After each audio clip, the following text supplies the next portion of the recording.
আসসালামু আলাইকুম। আশা করি ভালো আছেন। আজকে আমি আপনাদের সাথে আলু, ডিম আর পাউরুটি দিয়ে মুখে স্বাদ লেগে থাকার মতো একটি সকাল বিকালে নাস্তা রেসিপি শেয়ার করব।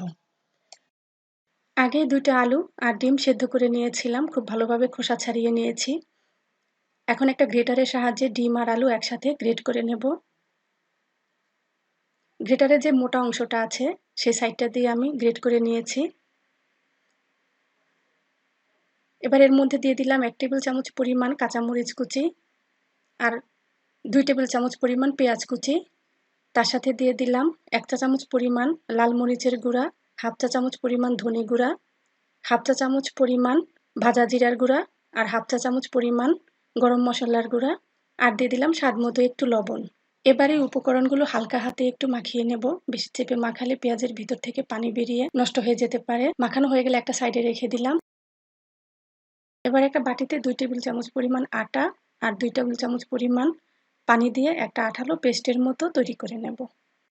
এবার নাস্তাগুলো তৈরি করে নেওয়ার পাটির যেই সাইডের অংশগুলো থাকে একটা ছুরি দিয়ে সেই অংশগুলো কেটে নিচ্ছি। আমার বিশ্বাস আজকের রেসিপিটা আপনাদের ভালো লাগবে।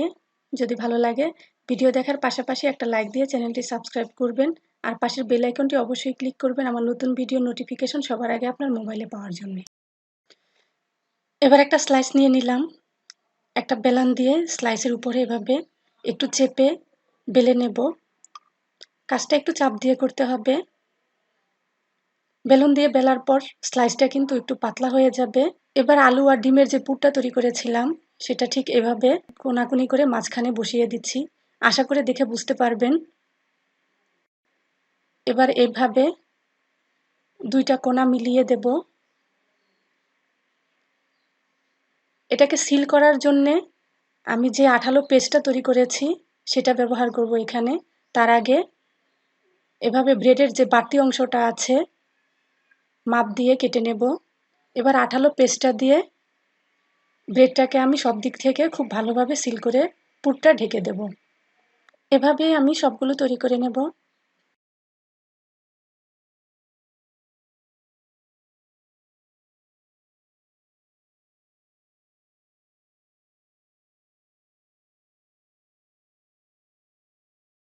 এবার আমি এই নাস্তাগুলোকে কোট করার জন্যে একটা ব্যাটার তৈরি করে নেব। একটা বাটিতে ১ কাপ পরিমাণ আটা আর ১ চা চামচ পরিমাণ লাল মরিচের গুঁড়া, তার সাথে দিয়ে দিলাম সামান্য হলুদের গুঁড়া সুন্দর কালারের জন্যে। আর এখন দেব স্বাদমতো একটু লবণ।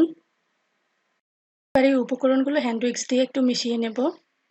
তারপর অল্প অল্প করে পানি দিয়ে পাতলা করে একটা ব্যাটার তৈরি করতে হবে। ব্যাটারটা এমন করে তৈরি করতে হবে আমরা বেসনের ব্যাটার যেমন তৈরি করি ঠিক তেমন করলেই হবে। ব্যাটারটা তৈরি করতে আমার কতটুকু পানি লেগেছে এটা আমি পরে বলে দেব। এই রেসিপিটা তৈরি করতে কিন্তু সময় খুবই কম লাগে। মাত্র ১০ মিনিটে আপনি পুরো রেসিপিটা তৈরি করে ফেলতে পারবেন। এই ব্যাটারটা তৈরি করতে আমার ১.৫ কাপের মতো পানি লেগেছে। ব্যাটারটা ঘনত্ব কেমন হবে সেটা আমি দেখিয়ে দিচ্ছি, দেখলেই বুঝতে পারবেন। ব্যাটারের ঘনত্বটা কেমন হবে আমি দেখিয়ে দিচ্ছি। একটা আঙুল দিয়ে এভাবে পরীক্ষা করতে পারেন। এভাবে যদি হাতের সাথে লেগে আসে তাহলে মনে করবেন ব্যাটারটা তৈরি করা হয়ে গেছে। একটা প্যানে একটু বেশি করে তেল দিয়ে দিয়েছি কারণ নাস্তাগুলো ডুবো তেলে ভাজতে হবে। এবার আটার তৈরি ব্যাটারটার মধ্যে ব্যাটারের মধ্যে স্লাইসগুলো এভাবে ২ দিকটা ভালোভাবে চুবিয়ে তারপর গরম তেলে ছেড়ে দেব।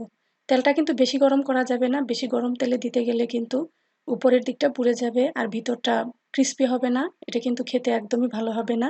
তাই হালকা গরম তেলেই স্লাইসগুলো দিয়ে দিতে হবে। এ সময় চুলার আঁচটা কিন্তু লো থেকে মিডিয়ামের মধ্যে রাখতে হবে। একটা সাইড শক্ত হয়ে আসার পর তারপর এভাবে আরেকটা সাইড উল্টিয়ে দিতে হবে। এভাবে ঘুরিয়ে ঘুরিয়ে স্লাইসগুলো শক্ত না হওয়া পর্যন্ত ভাজতে হবে। প্রথমবার উল্টে দেওয়ার পরেই কিন্তু দেখুন স্লাইসগুলো বেশ ফুলে উঠেছে। এভাবে সবগুলোই ফুলে উঠবে। এভাবে একটু ধীরে ধীরে মুচমুচে করে ভাজতে হবে।